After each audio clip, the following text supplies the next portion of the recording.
them. Now, originally I said, are you still playing the Manamo with it, Jeff? And he said, no. We're going Slayer's Stronghold with it. Oh, that's beautiful. That's great. Ojutai with Vigilance, that's darling. So this is, yeah, a Jeskai control deck. It's essentially blue-white, splashing a couple of the premium red cards. 2 copies of Think Twice in here as well. And 1 copy of Ajani Vengeance. So breaking this down, Jeff on his side of the board has 6 lands in play and a Vendilion Click. He's at 21. Jadine on Grixis Twin has a larger set of lands. She has 8, as well as a Jade's Architect of Thought in the graveyard. But it looks like a full grip on her side. 4 cards rather, appear to be on Jeff's. And I believe, as Jeff as often likes to do, I believe he's on the Blood Moon. He may... No, it appears to be Blood Moon. Okay, Blood Moon free. He's on playing a lot of non-basics here. He has 4 copies of Celestial Colonnade, so he's a blue-white splash red control deck. Appears to have no copies of Blood Moon in the 75. Did ask him whether or not he was going to run any Cavern of Souls for that Ojutai. Instead has gone with Desolate Lighthouse as his second colorless land. Jadine will cast Serum Visions. Jeff has become one of the louder advocates for the modern format. Really got a little disillusioned with Legacy towards the end of the 2013 or middle of 2014 season. Has played a lot of modern in the IQs. Was rewarded with a top 8 performance in Baltimore earlier this year in a very, very large open tournament, and really enjoys playing this format. Jeff will go ahead and swing with Vendilion Click, put Jadine down to 12, and then plays Colonnade. Jadine Lightning Bolts the V-Click, but waits until end step to do it.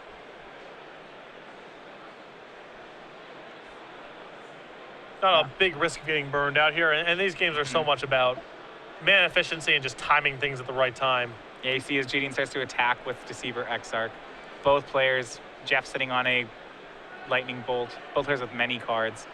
We'll see when he decides to start shooting with Colonnade. Well, this is some of the pressure that Twin puts you under. I mean, you see he has a Colonnade, he has Keranos in hand, but tapping out is just so likely to result in Jeff dying that he's got to play this sort of awkward game.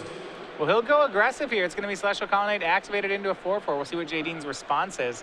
She may just tap it down, and it's going to be Kolaghan's Command. She's going to, looks like, get back a Pestermite. See the other mode, maybe 2 damage to the Colonnade. And this is just such a big mana investment from Jeff, and this is where Twin gets its edge. I mean, it's hard to play an efficient game with 5 mana cards you're trying to put into play when you're threatening to kill at a moment's notice. So she's actually going to get back Pestermite. It was actually discard a card and bring back Pestermite, so not trying to kill the Colonnade, just wants to tap it.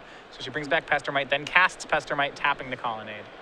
And you can see, Jeff's got a hand. He's got Lightning Bolt. He's got Celestial Purge. It's not like he has no resistance, but Jadine's game plan here may just be 2 mana efficient. And with only 2 mana up, there is some pressure that Jadine could twin combo. I don't know how many copies she's actually kept in of the enchantment, but Jeff low on mana after going for that Colonnade. And the draw for Jadine is big. It looks like it's a copy of Keranos, God of the Storms. I feel like it's very hard to beat Twin pouring into 5 mana spells. I know they're fine in the matchup, but Twin just plays. They're always threatening to kill you when you invest a lot of mana, and they have a lot of the same cheap cards like Remand and Dispel to break serve. Losing the fight against Cryptic Command is always a disaster, and Jadine's also able, as you see here with Pestermite and Deceiver Exarch, to apply some pressure instant speed. Jeff's the one that's forced to react now. He's got to do something here, and anytime he does something, he risks getting killed. See, she puts Jeff down to 60 on that attack, and now it looks like she's going to go for Keranos, God of Storms. Jadine actually has boarded in her own copies of Blood Moon. They're not going to be very good here, as Jeff has strategically searched out his basics. It could keep Jeff off of Cryptic Commands. Yep. But here's an attempt at Keranos. This is a big play for Jadine if it resolves.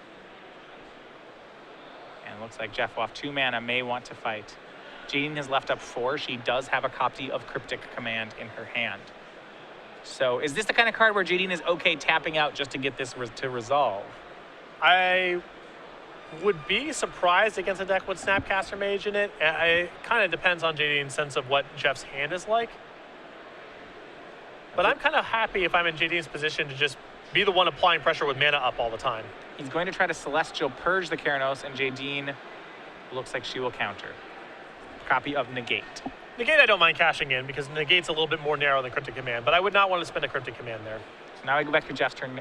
He is taking damage on the table. Can he take care of Keranos? He cannot. But what he can do is play Ojutai, the standard superstar, making a spot in Modern in this deck. It's still just very hard for Jeff to damage race at this point. Yeah, Ojutai versus Keranos will be interesting. You see Jeff switching gears. Burn no longer going at Jadine's face. It's going to be a lightning bolt at her Pestermite. As we go back, both players got to resolve a mythic. We'll see which one wins. 12 and 13 are the life totals. Jadine flips Desolate Lighthouse off Keranos. She'll get to draw that one for free. Gets another card. It's Serum Visions. Full grip here. Lighthouse, a great draw. It lets her discard that Blood Moon if she wants to. She's all got Cryptic Command plus Snapcaster Mage, so a lot of control over this Dragon Lord Ojutai. A lot of control over everything, honestly. Remember, Jeff does have a copy of Slayer's Stronghold, as you mentioned, in his deck, however. If it's in his hand, Jadine has very limited methods of interaction. Yeah, it becomes a lot more challenging at that point. She can tap his team, and that's about it. But even that's not too shabby. Jadine's got inevitability on her side in a big way right now with Keranos in play. And it looks like she's going to go ahead and go for the Blood Moon here. And I actually really like this. Feeling like she has the upper hand with Keranos, this will take a lot of Jeff's blue mana away, will take away his Slayer's Stronghold. Well, on top of that, when Jadine's got Snapcaster Mage plus Cryptic Command, a lot of pressure is on Jeff to have a lot of blue mana to be able to win Counter Wars. He's now down to 2 blue mana. And so it's just very hard for him to be able to counter twice or have a good sequence involving Snapcaster Mage. Here comes Ojutai. Jadine's going to make a play now that doesn't have Hexproof. It's going to be Cryptic Command. Bounce draw were the modes. Jeff's just going to let that one happen. He had a copy of Mana Leak in hand, but that's no good. And just recast Ojutai. 3 mana up, so that's not going to get leaked. Jadine has 3 up. She can't Cryptic it. Ojutai still seems to be a problem for her here. I think that Jadine still has an edge here. She's got a big mana advantage. She's got a big blue mana advantage. And Keranos in play is awesome as well. Dragon Lord Ojutai is annoying for Jadine to actually remove from the table permanently, but she has a lot of sort of ways to sidestep it and allow Keranos to squeeze the game out. Let's see if she can do just that. Ojutai on the stack. Does she want to make a play? It will be Snapcaster Mage that from her, but that will get mana leaked. So Jeff tapped out. Yeah, shields are Jadine's down. Turn. Here's Keranos. It'll show Grim Lavamancer. 3 damage upstairs to Jeff. He goes down to 10.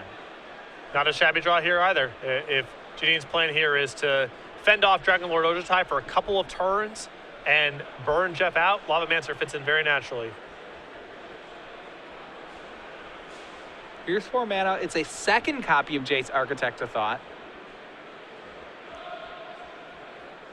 And Jadine also might be close to just fulfilling the devotion requirement for Keranos. That is true. So Jace is 2, Keranos is 2. She's 1 away. If she plays a Grim Lavamancer, that will turn on, that will activate it, won't it? She looks at Jeff's hand. It's Arid Mesa. Wow, you're right. Not something I thought I would see happen, but It's just so rare to see this card you forget that it can do that. And here's actually Jace get turned plussing. on, yeah. Here's Grim Lavamancer. And yeah, Jadine's going to, yep, shows she has 7. And here comes Keranos. It's going to swing in and actually a sizable buy. That guy's a 6/5 once you get to fill the requirements for him. And now Jadine still with a Grim Lavamancer in play and a Keranos threatening to just win by burn next turn. So Ojutai swings at Jadine. Jace trigger happens, so Jadine only takes 4. She goes down to 7. Ojutai will look at 3 cards. There are no help, and there you have it. Jadine Klomparens 2-1 defeats Jeff Hoogland. Yeah, Jeff there with only 2 islands in the deck. So once Blood Moon comes out, Cryptic Command, once Blood Moon comes out, Cryptic Command's off the table for him.